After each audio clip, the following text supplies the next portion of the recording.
আপনার ছাদ বাগানে এরকম থোকায় থোকায় আঙ্গুর ঝুলবে, আর আঙ্গুরগুলো যদি হয় সুমিষ্ট এবং সুস্বাদু, তাহলে কতই না ভালো লাগে। আজকের ভিডিওতে এই আঙ্গুরগুলোর জাত এবং মিষ্টতা নিয়ে বিস্তারিত আলোচনা করব, এবং কোথা থেকে এই জাত সংগ্রহ করবেন তাও বলা হবে। ভিডিওটি শেষ পর্যন্ত দেখবেন, সবাইকে ভালো লাগবে, এবং ভিডিওটি ভালো লাগলে অবশ্যই শেয়ার করে দিবেন। আসসালামু আলাইকুম।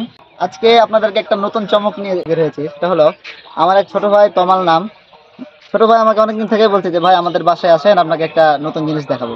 তো খুব বড় আশা করে আসলাম, এসে নিরাশ হয়নি, খুব খুশি হয়েছি। দেখুন কত সুন্দর আঙ্গুরের গাছ ভাই লাগিয়েছে ছাদের উপরে। এটা দেখলে বিশ্বাসই হয় না যে বাংলাদেশের ফলন। দেখুন সাইজও অনেক বড়, কালারও মাশাআল্লাহ অনেক সুন্দর।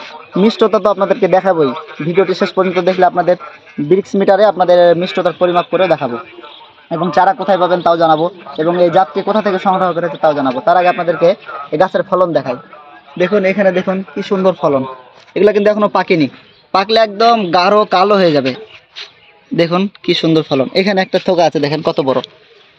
এই যে দেখেন, একটা হাফ কেজির বেশি হবে। কিন্তু ছোট ভাই আমার ওই থিনিং জানে না, এই কারণে ফলের সাইজগুলো একই রকম আনতে পারে নাই। প্রচুর ফলন, প্রচুর ফলন। তা আপনাদেরকে একটা ফল এখান থেকে হারভেস্ট করে আমি আপনাদেরকে খেয়েও দেখাবো, এবং ভিতরের অবস্থাটা আমি দেখাই। তো চলুন এখান থেকে একটা ফল হারভেস্ট করি। এই যে এই ফলটি আমরা হারভেস্ট করলাম, একদম কাছ থেকে দেখাও ক্লোজলি। ফলের সাইজও আলহামদুলিল্লাহ বেশ বড়। এটা আমরা দেখি ভিতরে সিট কয়টা আছে। দেখুন রস, দেখুন প্রচুর রস, প্রচুর রস। মাত্র দুইটা সিট আছে, এবং সিটগুলো যথেষ্ট ছোট। আমি একটা খেয়ে ফেলি, একদম বাজারের মতো মিষ্টি। যা আপনাদেরকে ব্রিক্স মিটারে দেখাই। এই যে ব্রিক্স মিটারে আপনাদেরকে এখন এর মিষ্টতা পরিমাপ করে দেখাবো।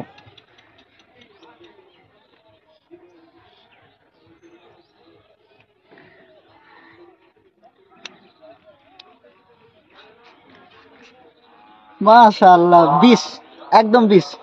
এই দেখেন,